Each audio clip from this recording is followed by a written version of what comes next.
What's up, Thumpers? Welcome back to another episode of Cineverse here on Hyper RPG. Excited to be back to talk more about some movies, some things that we've seen in theaters. Rampage, Quiet Place. We're also going to touch on Logan Lucky, I believe, in this episode. Yep, we didn't get a chance to last time when we did our review of Isle of Dogs and Ready Player One. Yeah. Super excited to be here, though. How's your guys' week or two been? Good, busy, very busy. You're ramping up to the finale of Power Rangers. Ramping up to the finale of Power Rangers, getting that set up. I got a couple of meetings for things that probably won't happen, so I'll continue to be broke. That's the game in Hollywood. It's 18 meetings where you're like, oh my God, one of these can change my life. And I know, but it's better to just assume it's not going to happen. Yeah, that's true. You'll continue to be destitute. Yeah, that's fair. It's fair. Have you guys had a chance to go out and see any movies other than the ones that we're going to be talking about today? Have I? I can't remember if I have. I don't think so. I've been going back and rewatching a lot of like older stuff because I went through and I redid my whole collection of DVDs and Blu-rays. I'm like, oh, I have this movie, and I've just been like watching stuff while we've been prepping for other shows and stuff. Yeah, no, I've been watching a lot of Legion. I caught up on Legion and HBO. I watched the Andre the Giant and the Gary Shandling documentaries. Oh, how was Andre the Giant one? Very good, and the very good. The Gary Shandling one's great. The Gary Shandling one is fantastic. Long. It's 2 parts. Gary Shandling one, I think, comes out total to like 4.5 hours if you put both parts together. Wow. But they released it a week apart. Judd Apatow documentary. Good, really good, and also very insightful to what a lot of comedians are like, where they can simultaneously be like very sweet people and then also like the biggest jerk in the room and that kind of stuff. But yeah, very, very cool. But just a lot of otherwise busy with crap, editing a lot of personal projects and stuff like that, and then getting annoyed by them because they're not turning out the way you hoped. What about you, Elizabeth? Most of the ones I've seen outside of the show, we've touched, like you guys have had me touch on for like, a minute or so, even if it's not the point of discussion.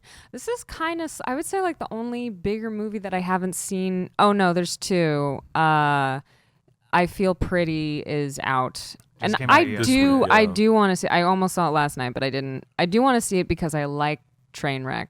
Mm-hmm. I like Trainwreck a lot too. Yeah. Someone was telling me that they hated it and I forget who I was talking to. But like it's a dumb premise, but the trailer looks funny, and I am a fan of Amy Schumer, so I have hopes for it. And Blockers, which a friend of mine liked, but I just don't have a lot of interest in. I was surprised how well reviewed that movie was for the most part. So have you seen it? I haven't seen it yet, but I guess I'll give it a chance. Yeah. It's just like the trailer just like did not appeal to me. Not a great trailer, but all the reviews are really positive right now. I'll have to give it a shot. I was surprised by that. Have you guys got a chance to watch Lost in Space at all?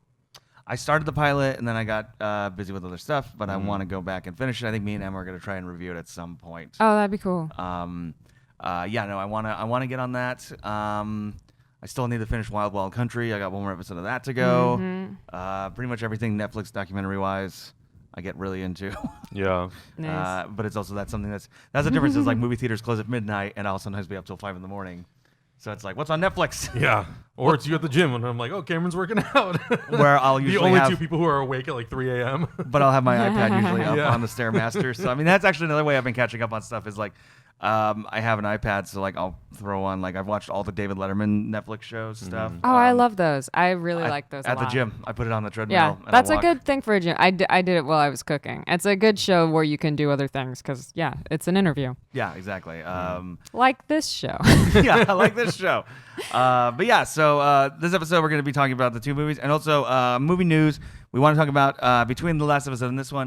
Milos Forman passed away, the director from Hungary. I think he's a Hungarian director. He's Czech. He's Czech. Oh, he's Czech. Oh, obviously the 2 biggest movies most people would know him from, and I know Elizabeth's their favorite of yours is Amadeus and One Flew Over the Cuckoo's Nest. Yeah. He also did Hair, Man on the Moon. A number of other hugely influential movies. People vs. Larry Flint, which is another great film. 2 films. I mean, the 2 we mentioned are probably. Some people can't even get 1 film in the echelon of great movies. I mean, I think they're both. I mean, I'd have to look it up and check, but I think they're both Library of Congress preserved by. I think so as well. Yeah. I mean, it's always sad when like he was like what was he like? I believe 86. Yeah, he was born in 32 or 42. Yeah, I believe so. Yeah, he was, older guy, obviously. 42, yeah, because he's part of the Czech new wave of filmmakers, so he was really young. He was like in his early 20s. Yeah, so I mean, older guy, wasn't gonna live forever, but I mean, like, two amazing movies. Elizabeth introduced me to Amadeus as a film years and years ago, and it's amazing. If you've not seen Amadeus, get on Amadeus. No, it's great. And One Flew Over the Cuckoo's Nest, I think, is an example of one of the best film adaptations of a book maybe ever. And we were talking about that the other day, about adapting and seeing a film first versus book. We touched on that with Annihilation, and then again with Ready Player One. And I think One Flew Over the Cuckoo's Nest is so smart in the way they do it, because the book has this thing where they do it from the perspective of like the personal thoughts of the Native American chief. Yeah. And I feel like that hinders a film so much. It's really hard to do like VO perspective for a film and not have it be cliche. And him just taking that out, but having these long shots where it really focuses on Chief's character and that guy's performance and what he's thinking, and then the big reveal hits so better in the movie when he's like aware the whole time. And it's really well done. And one story that I love about this is the author of One Flew Over the Cuckoo's Nest was not happy with them taking liberties. Yeah. And at one point he was flipping through channels in a hotel and he came across that movie and he was watching it and he was enjoying it. And then about 5 minutes in, he realized it was his book. And so he turned it off because he was annoyed. So too close to material. The author's not always right when it comes to film adaptations. No, he's not. I mean, I love Stephen King. Stephen King's my favorite author. I understand The Shining is a very different film. It's also interesting to me that of all the film adaptations that have been made of his books, some are downright terrible. The Shining is the one he keeps going back to, and I get that was probably the most personal to him at the time he made it. I mean, it's different. And it's very different, but I don't agree that it's a bad movie. Obviously, it's The Shining. And then Amadeus was, I believe, and I'd have to check, adapted from the playwright for film from the play. Yes, it was. And I think that's an amazing adaptation of a play. I think everyone in that gives such a good performance. I love the fact that the two leads were up against each other for Best Leading Man for the Oscar. It's just a really, really good film. Yeah, did Tom Hulce end up winning? No, F. Murray Abraham did win. Yes. He did win. Salieri did win. And Tom Hulce said because their competition was so real in the movie, the fact that he didn't win was like a big hit to his ego, which I just think is so funny. Listen, Tom Hulce... of course the other role is going to win because it's the underdog who's through the whole movie. That's who you give an award to.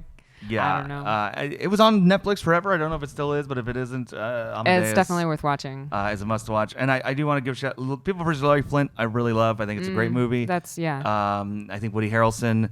Woody Harrelson, I really love as an actor. I think he's fantastic in that.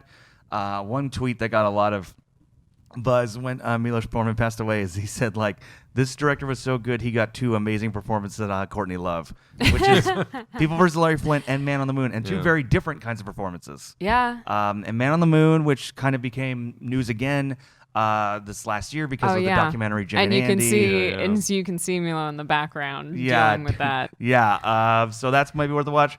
I think Man on the Moon is also a really good movie. I think that was you couldn't finish Jim and Andy? No, the Jim and Andy thing. I 10 minutes and I'm so annoyed. I loved it. I'm just so annoyed by this. I loved it, but not for the artistic look at an actor talking about his process. I loved everything where he played Tony Clifton was my favorite thing. I will say I also think it's fake. I totally think it's fake. Yeah. I think so. Basically, to sum up, the documentary Jim and Andy is basically Jim saying that he went method and stayed in character as Andy Kaufman and Tony Clifton and Tony the whole film to the point where he disrupted the filming process, and it shows him doing it and then people reacting to him. Yes, especially Jerry Lawler, the wrestler. Yeah. Here's the thing: all these moments are only when he has his little film crew doing this bit. I think it's a bit. I don't think he was like that for the whole film. I think he had this idea that this would be a fun bit if I pretend I'm this guy. Yeah. and so they did it for a while. Because like the cast doesn't seem to care. They seem like a little bit confused. Like, and I feel like if he'd been doing that from day one, the cast would like be over it and annoyed. And instead, some of the other actors are like, "Wait, what is this?" Yeah. Which kind of leads me to think it's a bit that he's doing, that he's presenting as real. And it might be, and I totally hear what you're saying, but God, every time he played Tony Clifton walking around, I was dying. That was pretty funny. But it killed me in the same way that I like when he drove into the studio and was just a pain in the ass. Oh man, and I love cringe humor. Like when he is Tony Clifton, goes driving up to the Amblin offices of Steven. Yeah. I want to say Steven Spielberg. Yeah. I will say that the footage is funny. Yes. Jim Carrey narrating the footage was more annoying to me than the footage. He's an interesting guy. Jim Carrey's an interesting guy. But yeah, so yeah. Man on the Moon I think is great. I think it's a great film. Yeah, it's a great film. I know he did a movie with Natalie Portman a couple years after that called Goya's Ghost. I feel like Man on the Moon was the last like big movie he did that people were super like, oh, Milos Forman. He's obviously done like 4 or 5 movies after that, but they didn't get the buzz. Not that matters or speaks to the greatness. And I would say one thing in the 4 films that we've touched on is they're all very character focused. Mm-hmm. Well, and Hair. I mean, he did Hair, the adaptation of Hair. And I think like we've talked about this before, where it's like filmmakers where you can see the arc of or the things they're trying to do. Mm-hmm. And it seems like Milos's thing over and over again was like interesting outsiders. Yeah. Which is like Hair, McMurphy, Amadeus, all those characters, Andy Kaufman, Larry Flint, these guys who kind of came in to try and like buck the system. Shook that some people were like, up. you're a genius, and other people are like, you're a fucking. That's interesting. I hadn't thought about that. Yeah. But yeah, that is a thing. That was a lot of the filmmaking that he would do before he came to America, especially because a lot of Have you seen a lot of his earlier films? I haven't, no, but I know Criterion has the Czech New Wave on DVD on a collection, but it's not just Milos Forman; it's other Czech directors, and it's in my cart on Amazon, so I want to get that and watch some of it. But those filmmakers were very influential when it came to making movies that very much talked about the communist regime in Czechoslovakia, in Europe mostly. Mm-hmm. And I mean, the whole reason he even left the country was because of the Soviet Union and the Warsaw Pact. That's what really caused him to basically flee the country.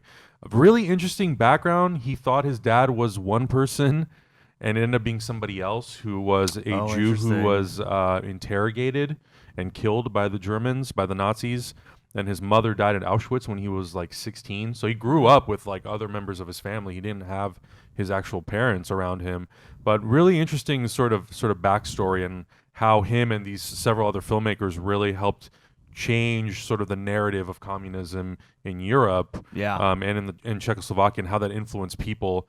And part of that an artistic movement was part of the reason why, the Soviets and the Warsaw Pact and all their allies kind of came and invaded the country. So really interesting backstory. And I know most people just know him from America and Cuckoo's Nest and all that stuff. And it sucks because I'm sure the movies that he made, maybe they're translated. Maybe they have some sort of translation or subtitles. Well, they're on Criterion. They're probably the ones. Most those ones likely, are probably, yeah. So really interesting guy. And Cuckoo's Nest was a movie I didn't really discover until I was like a senior in high school, and I didn't know about the director, who he was or anything. I found out he was Czech, so started digging into some of his other movies. Larry Flint was definitely a movie that I really, really enjoyed. But yeah. He's definitely one of those filmmakers who I think in recent years, not really anything that you would know about. And I think, Man on the Moon is definitely the last big one that he did. One quick note about One Flew Over the Cuckoo's Nest. Mm-hmm. The famous shot of Nurse Ratched just looking annoyed as all hell and she'll come out and say it, that was her looking at Milos Forman. Oh, really? Because she was pissed at him. Oh, shit. She wasn't even in character Perfect, reacting. genuine. That's great. Yeah, his director, like I don't know him. I don't know of any. Whereas like some directors, Martin Scorsese, there's these famous stories of him on set, and Spielberg. I don't know of any actual Milos Forman stories on set. No, I don't know. There always seems to be this kind of reverence to him, but I've never heard like, oh, he's a fit thrower or anything like that. Yeah, no, it does seem like someone who's just the most concerned with his work, which is great. That's, sad, but obviously No One Lives Forever and What a Library to Leave Behind. So if you've never seen any of the movies we talked about, go check them out. Go see them. What's your favorite? If you've seen some of those, I definitely think I'm going to try and watch Larry Flint because it's probably been about 10 years since I've seen that one. Yeah. Larry Flint was like one that like like that was like the 1-2 punch of Edward Norton because he did Primal Fear, I think, the same year. So it was that year of like, who's this kid? kind of thing. And then it was like American History X, Fight Club. People forget like Edward Norton was a big deal in the late 90s. And Milos Forman was a part of that. So moving on from there, we're gonna go. The longer discussion is 100% going to be about Quiet Place, so I think we'll go into Rampage first, real quickly. We did see Rampage based on the old arcade game of a monkey, a gorilla, and a lizard trying to destroy buildings. It stars Dwayne "The Rock" Johnson. The storyline that they have come up with for the film is there's a government agency that is dropping canisters. This actually might be a part of the game as well. Dropping canisters that causes these creatures to grow and become monsters and all this other stuff. The difference in the game is like once you've destroyed the monsters, they morph down back into human form. So they're not humans in this. They're just normal creatures. It's a gorilla, wolf, and an alligator. And Dwayne Johnson is a ape specialist working at the San Diego Zoo. These canisters fall from space, and one of them lands on George, which is an ape he's adopted that becomes big and aggressive. And then it just becomes this hunt for saving George and stopping the wolf and the alligator from destroying Chicago with Malin Ackerman as the evil corporate head. Wait, how do they get from San Diego to Chicago? They just all like... They're big. Okay. Well, actually, no, sorry. They fly. They do fly. There's a giant plane sequence that's actually pretty good. Oh, okay. Yeah, they're transporting George to was this meant to go to Chicago or a military base? I think it was supposed to go to a military base. The alligator was in Florida, and the wolf was in Wisconsin. Not Wisconsin. A lot of people have been asking, how did the gator get to Chicago from Florida? Like, it doesn't matter for me. It doesn't matter. Walked. Yeah, it walked. It's big. It's a big old gator. So that goes to show what kind of movie this is. The movie also stars Naomi Harris and Jeffrey Dean Morgan. So Rampage is real dumb. It is real dumb, but I did enjoy it. There was a lot of enjoyment to be had. I think it's a movie you know what you're getting into. The stuff that was purely the game, there's a scene where this gorilla grabs a tank and throws it in an airplane. That was so fucking funny to me. I was like, this is all I wanted. And the scene when the alligator comes crawling out of the river in Chicago and it's like 80 feet long and massive. It's like Godzilla. Yeah, and the wolf and gorilla have already been destroying most of the city. The Rock just looks down from his helicopter and goes, well, that sucks. All that was great. The thing that's stopping this movie for me from becoming like Fast and the Furious, Fast 5 style Perfect Dumb, lot of little too much plot drama crap in the middle. I don't mind The Rock having a relationship with the gorilla. That's fine. You got to have some heart in the movie. But Naomi Harris's character, and I like Naomi Harris a lot, and she's doing the best she can. Her entire character arc where it's like, I had a brother and he was sick and I developed this formula and then the government agency was evil and blah, blah, blah. We're told everything. We don't see anything. We're just told it. And you're just sitting there and I'm just sitting there going like, get back to the gorilla. Didn't care about any of this. Jeffrey D. Morgan, who is playing like a cowboy in this thing, is very silly. But him and his whole interpersonal thing with the colonel, couldn't care about. I'm not saying you don't need any plot, because you need some. Without any plot, that's when you get the Resident Evil movies where it's just stuff's happening and after a while you're just like, oh, I don't care. Yeah. Fast and Furious kind of strikes that perfect balance of like crazy plot stuff, but then also having like a couple of character scenes that build up the story and then you go back to the crazy plot stuff. This just leaned occasionally a little too much plotty. Yeah. A little too plotty occasionally. Yeah. A little bit where I was like, let's just get to the things. Yeah, I don't disagree. I mean, I think for me as well, going into this movie, I thought, okay, this is my only hope for this movie is be big, dumb, cheesy, make me care about the relationship at least between The Rock and George, which it does. It actually does do a pretty good job. They do a good job sort of establishing really early on in the movie these two have some sort of a past. They have a friend. They're buds and all that sort of stuff. So when you see George going through this transformation, this change where he's getting big and strong and all this stuff, he's terrified by it. The Rock is terrified by it, and there is sort of like a common ground where they understand each other. But yeah, then in the middle of the movie, there's so much plot stuff, and the movie starts being very, very serious for comedy's sake. Then it goes ridiculous. In the middle, it becomes more serious again. And that is the part where I'm like, I don't care about this. Just let me see these creatures run around and doing crazy shit. The whole sequence of Joe Manganiello trying to hunt down the wolf. And the wolf, where like this glorified like, cameo. Massive wolf kills everyone in his military unit and just starts hunting Joe Manganiello, and it's shot like a Friday the 13th scene in fog. Was great. It was so cool. And then we cut back to more plot. You gotta get me off this plane. I'll ever take you off this plane. And I'm just like, get off the plane. With it. Yeah. So overall, a real good time. I also appreciate it wasn't 2.5 hours long. Yeah, it was like 1:45. Oh, that's pretty good. I appreciate that, considering like how long some of the Transformers movies are, and even some of the Fast and Furious movies. I do appreciate that this movie had a pace to it. Yeah, it did. Went. And it mostly moved. And at the end, of course, it's just a big action sequence with The Rock and George trying to fight the wolf and the gator. It's fun, it's dumb, it's loud. And I generally had a good time, aside from it sort of diverting and really focusing on like too much of the plot or trying to be too serious in moments where I'm like, I don't care. Like, this is dumb. I just want to throw my popcorn at the screen and just have a good old time. But overall, yeah, I mean, there was somebody on Twitter, a friend of mine on Twitter, who was like, well, even if it's a dumb movie, it should still have, make sense and have this and have that. And I'm like, it's not that kind of a movie. It could depend. And also, like, here's the other thing, too, is like, so I've been going on, the final Jurassic World trailer dropped. Yeah. A couple days ago, and I can't build up any excitement for that movie. I just can't do it. It's really, nothing is doing it for me. I was talking about like, well, it just feels dumb and in the wrong ways. And people are like, well, you like Rampage and you like the Fast and Furious movies. I said, yeah, but those start at dumb. Those know what they are. Whereas Jurassic Park was not a dumb film. Yeah. And also, I'll say this too. The other thing about Rampage is the extreme crazy action weird stuff is funny to me. The actual attempts at comedy, where it's like George and The Rock are like doing this back and forth stuff, where it's like, oh, I think you're stupid, and they're flipping each other off. I was like, this is cringy. Yeah, this is real bad. I could see that.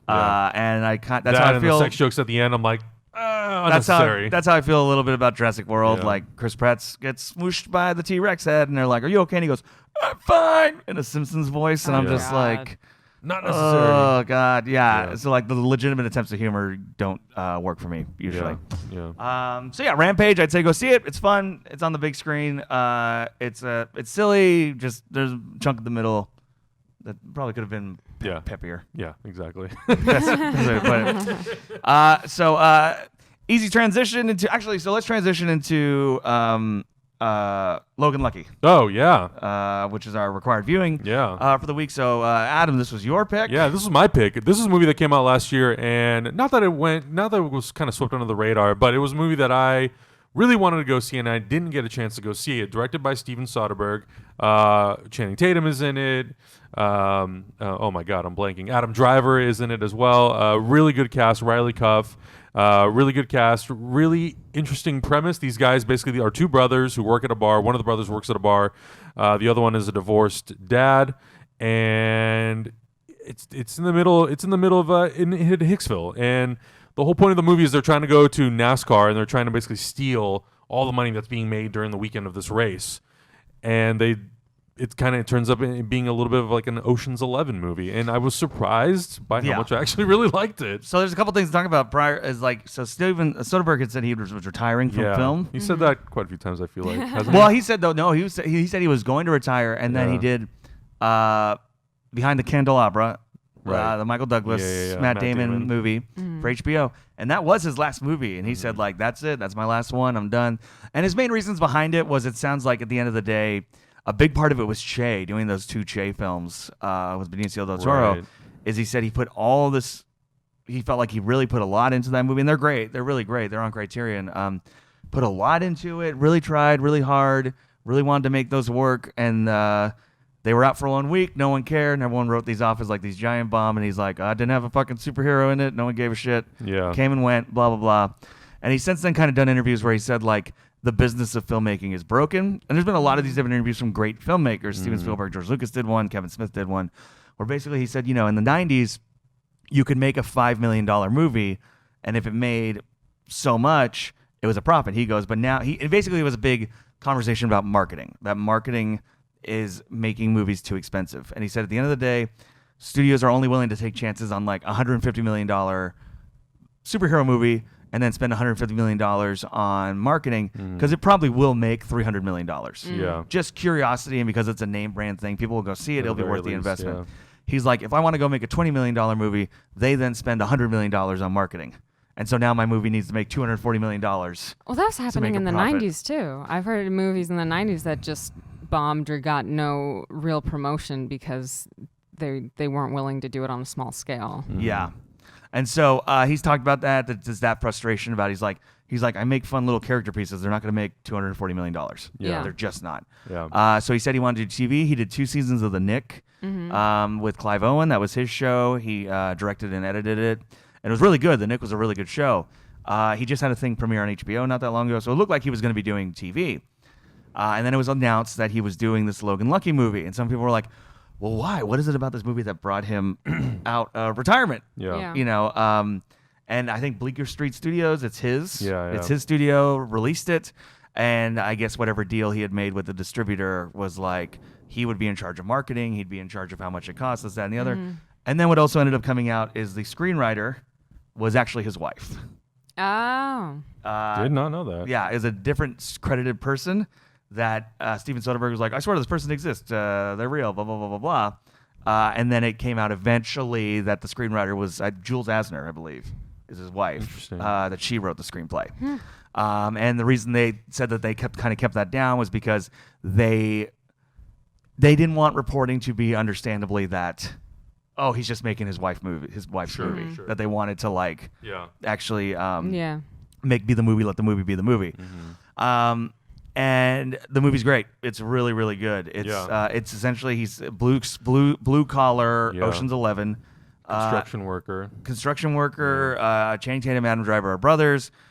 The only part that didn't work for me, and it's nothing against the guy, is Seth MacFarlane plays like this British NASCAR owner it understandably felt like a Family Guy character. Yeah.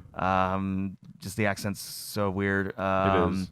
And he's like, they must have put prosthetics on him because they gave him a big face. Yeah. It's the only thing that stands out where I'm like, oh, this is like supposed to be the very clearly comedic element as opposed to like everything else that's like comedic with a heart. Right. This is the one thing where it's like this character that's honestly looks like Tony Clifton with a British accent. Honest to God, that we were talking about him. But everything else about the movie really worked. The relationship. I think my standout was Daniel Craig as Joe Bang. Oh, Daniel Craig is great in this, and his 2 brothers in the film are so funny. Adam Driver, Channing Tatum's relationship with his daughter is great. Yes. Katie Holmes is the ex-wife. It's a very small part, but she's really good.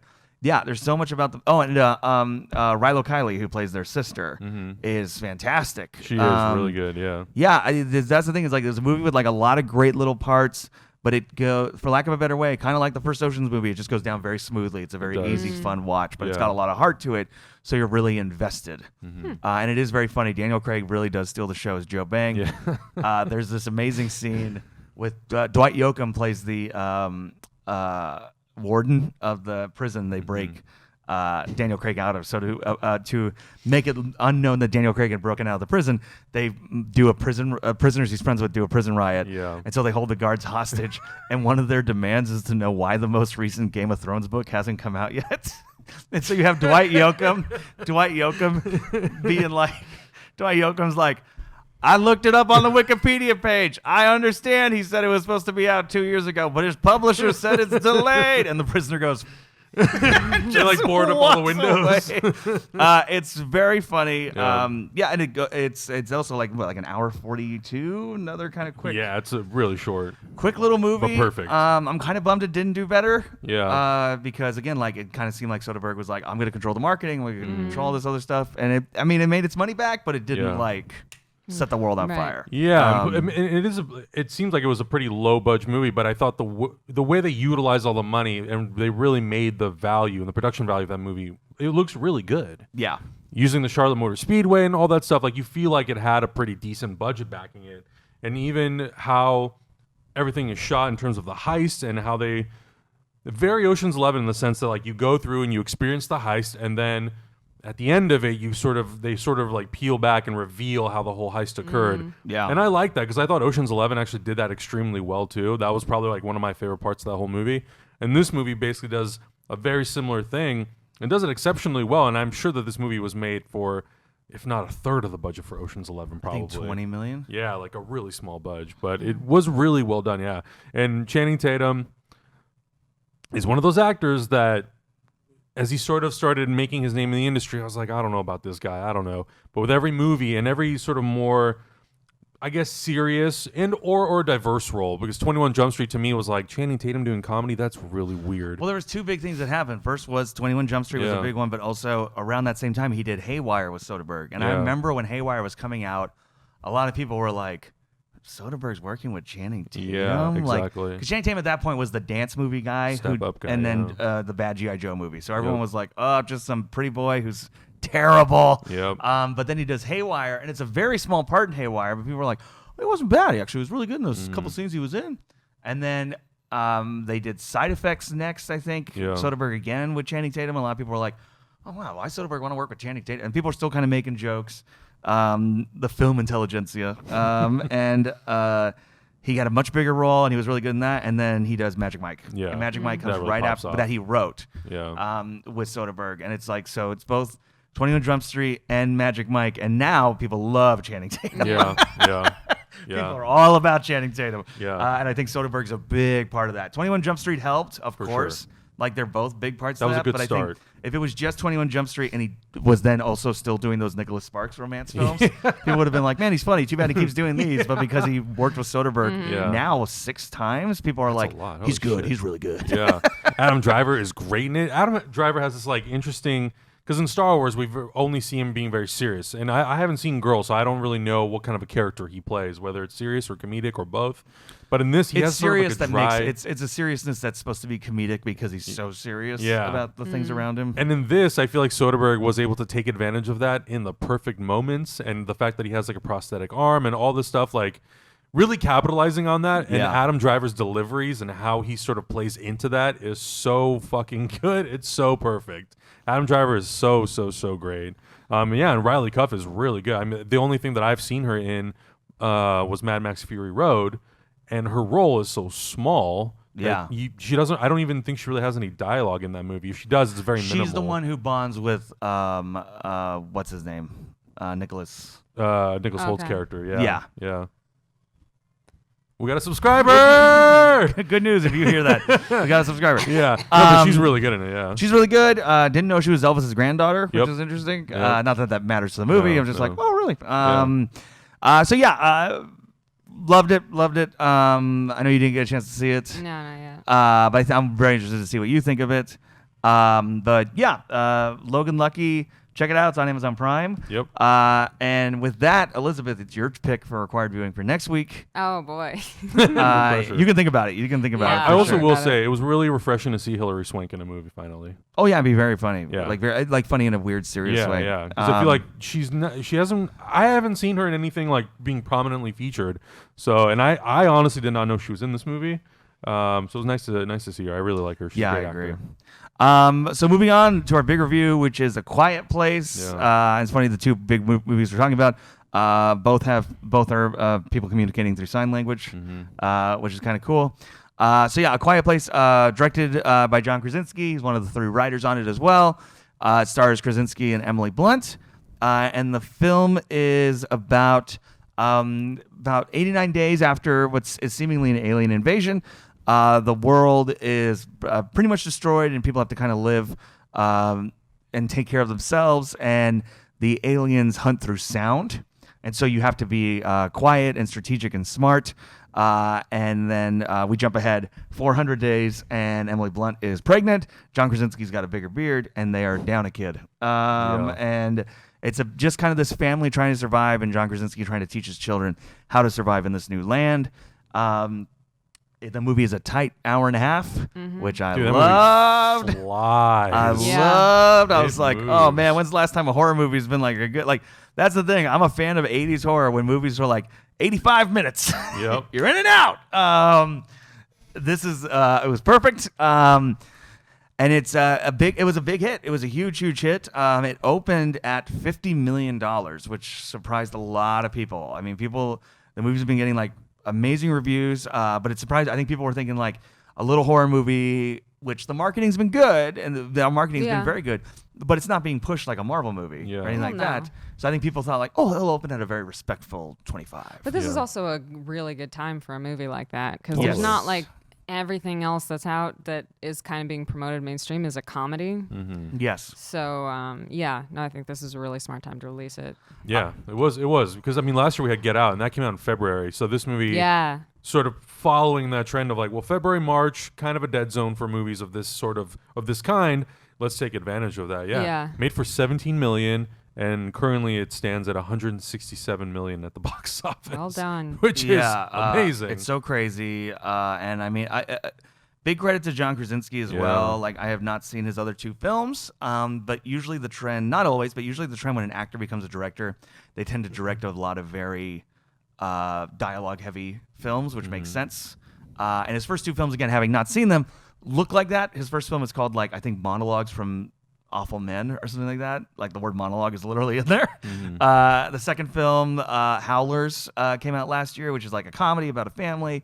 And this film to be predominantly silent, to use sound and music mostly to get things across. There is communication through sign language, but what kind of a ballsy move. And also, I guess, credit goes to the studio for letting them have like 2 dialogue scenes in the whole film. Yeah. Which is crazy. I love the movie. I love the movie. I think this was really great. I was reading about how when it was brought to him and suggested to him by the 2 writers who wrote the original script, it was suggested for him to be the lead, and he said he wanted to direct, and they were like, oh really? And he's like, and also I could see if Emily wants to also be the lead in it, and they're like, oh, that'd be great. So cool. So anyway, and then also when he like got really into it and showed it to her, she's like, I don't know if I have time because Mary Poppins was already scheduled.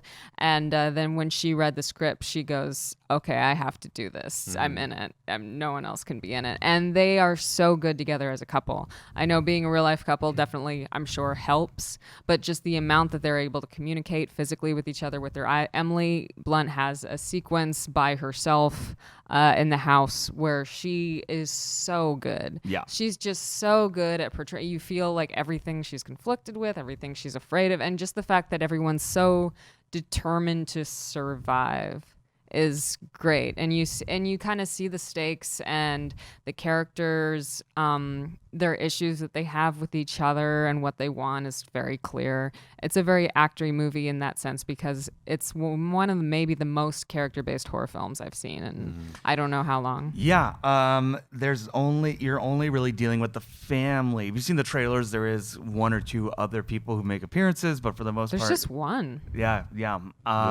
You are just dealing with this family unit, and it's great. It reminded me a lot of certain Stephen King books, especially The Stand. I know they're making a Stand TV series.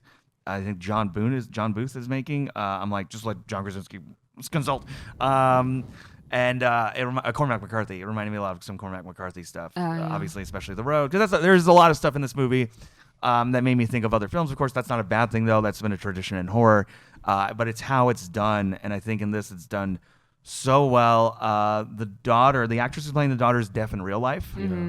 She's an actual deaf actress. Simmons, but it's all the little touches. It's all the very small little touches, and that's sometimes what can make a movie good or great. That can be that little difference maker. And I think stuff like sand on the ground that you see themselves putting down. All the details of how they would survive in this world and the tricks that they have. Salad just as because plates. It's silent, it's just shown. Yes. And there's so many things to be shown, you're never bored. Like every single task that they do has this fear and carefulness behind it and thought behind it, and it's just so interesting and drives the movie forward.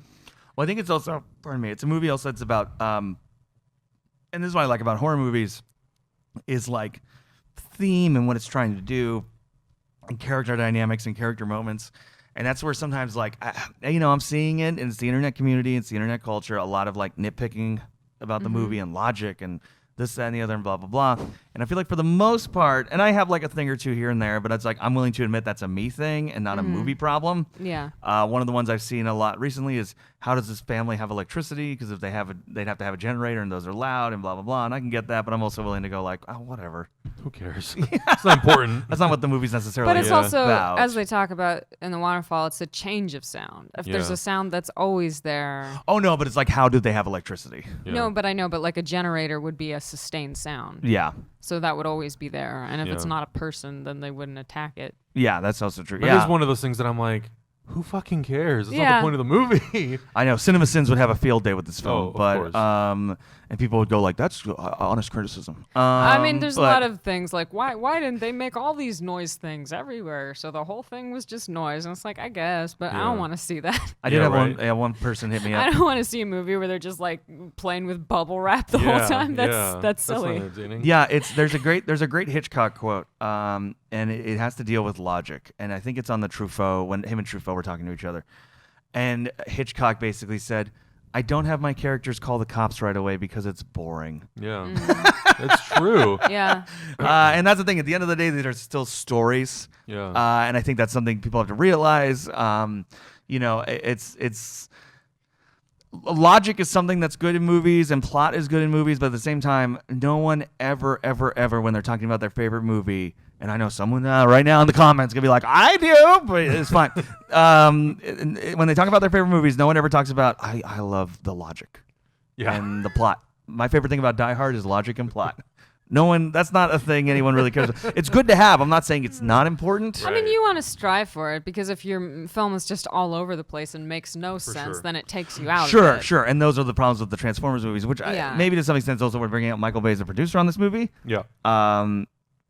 Great. Yeah. Honestly, to me, if pure speculation, but sometimes have a big name director be the producer on your little film protects your little film. Yeah. And Michael Bay, despite all the understandable and criticisms I agree with, he is like oddly a huge fan of film. Like he love hugely. He's talked about the Coen brothers and this reference. Like he's a guy who I'm like, man, I wish you could write about film, because I think you'd have really great insights. I don't disagree. But then when you're behind the camera, it's weird. So the Platinum Dunes company being the ones who made this, which is interesting because John Krasinski was in 13 Hours, the most recent Michael Bay movie before the Transformers.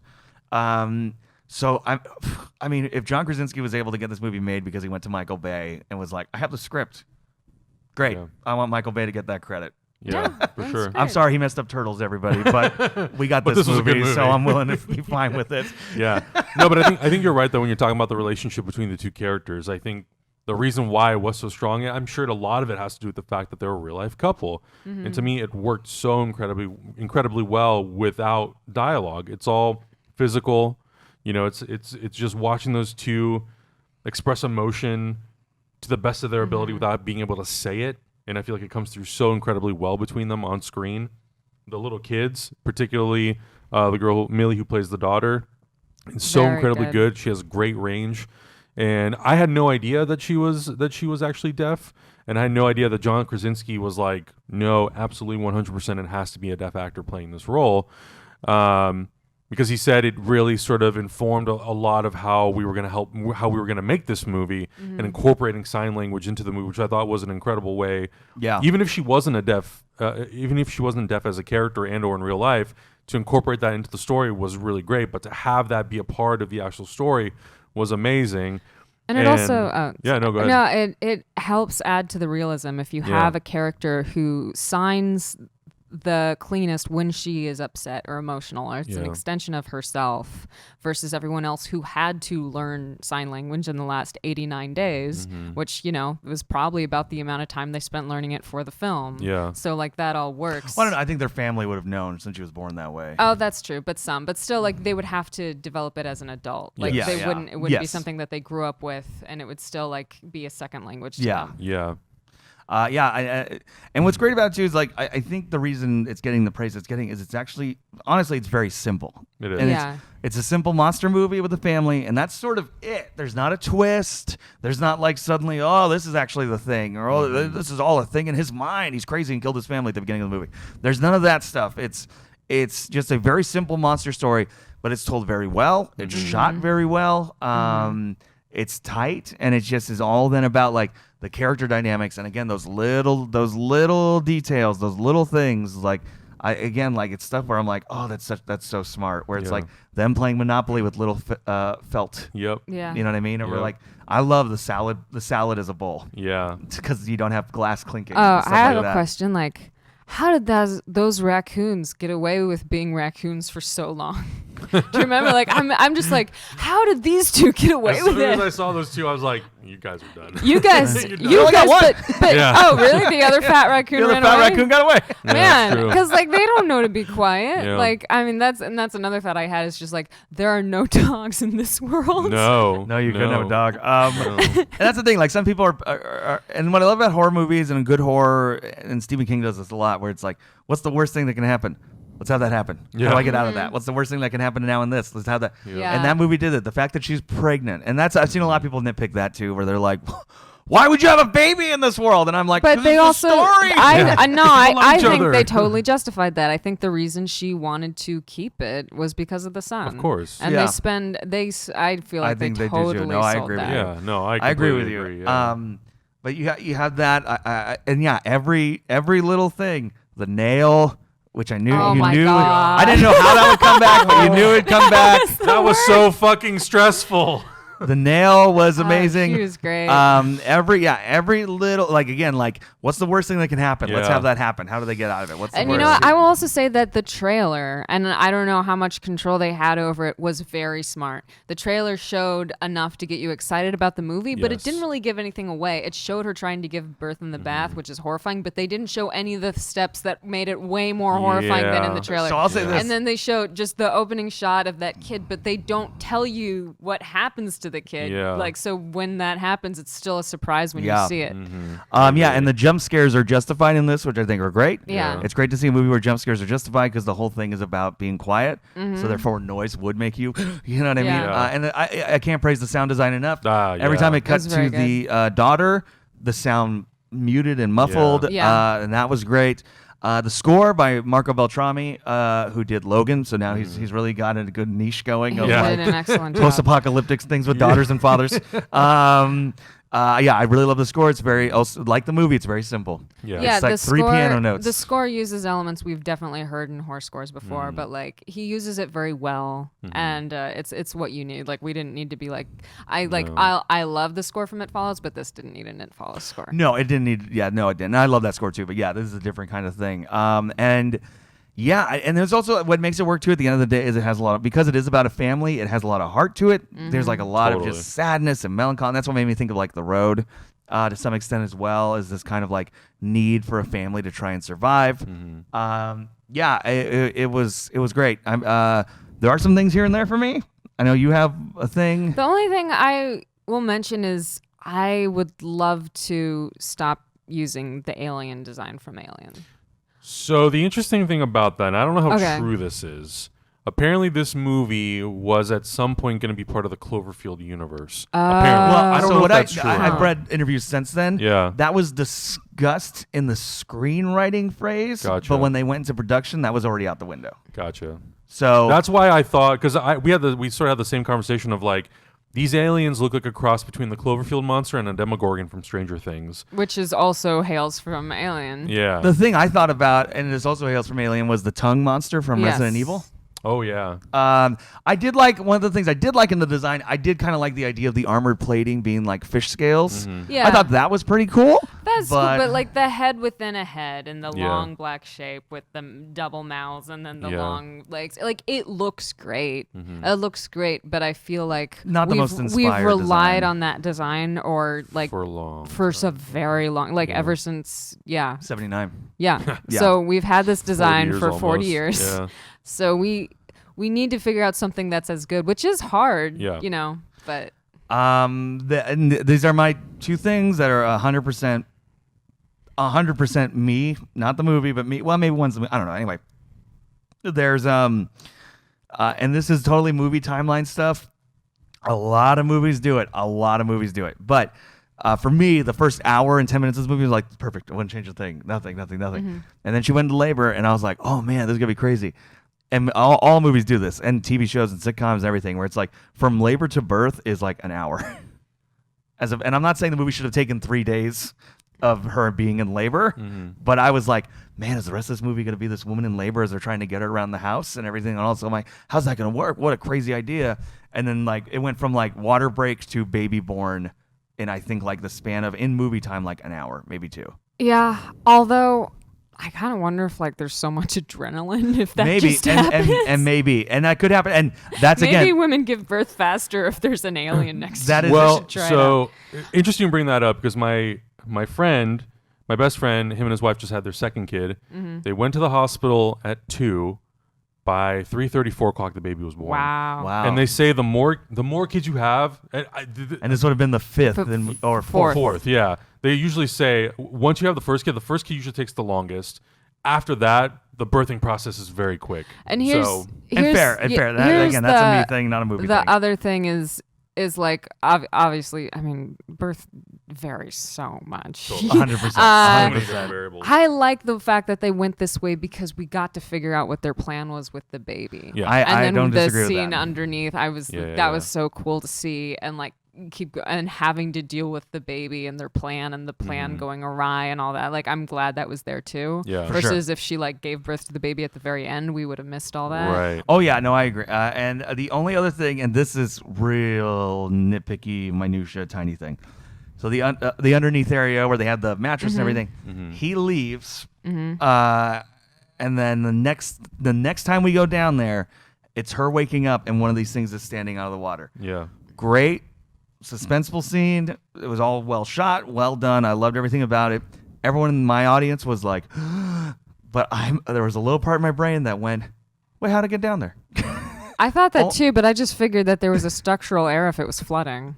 Well, That's what I thought but too, we see yeah. the pipe that why it's flooding. We see like it's going through like the between the panels of the wood, and again I'll forgive a movie for not showing me something, but when a movie has shown me something and then slightly changes it, that's where I'm kind of like, because like we get a very clear picture. These things are big, they're loud, and they're loud. So the fact that it's like this creaky wood thing, you wouldn't hear like as but it's coming down the asleep stairs from giving birth.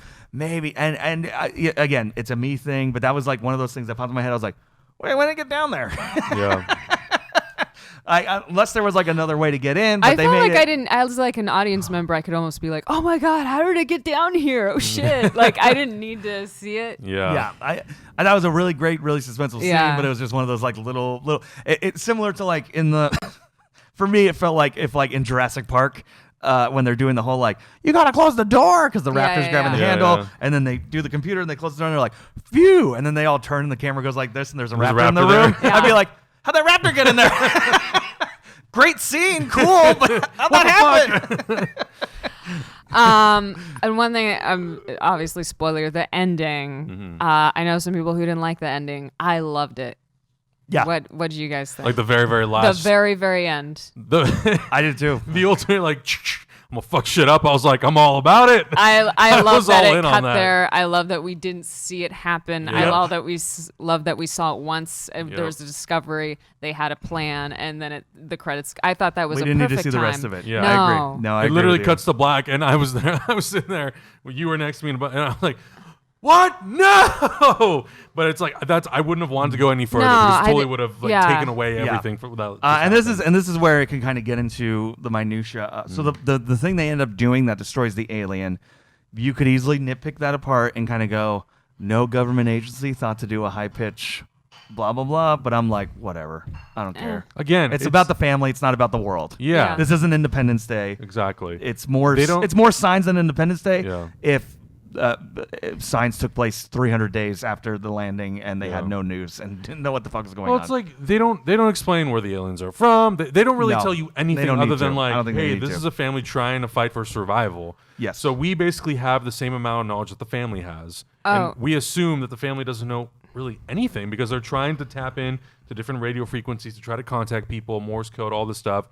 nothing. One of my favorite scenes that was just a few seconds was the fire lighting ritual where you see the fires pop up around the mountain of people going, we're still here. That was cool. That because it blows out the world without having to deal with anyone else. 100%. That and Yes. the newspaper clippings, it was such a smart way to blow out the world, and we don't have to add any more characters. Yeah, and I think the movie is very much being told from the perspective of the family. You know as much as they do. Yeah. I don't need to know everything. Well, and I It's like not that this important. movie did not do what a lot of movies tend to do. If there's ever like the post-apocalyptic, here's a family, here's a couple, here's a unit, and blah, blah, blah.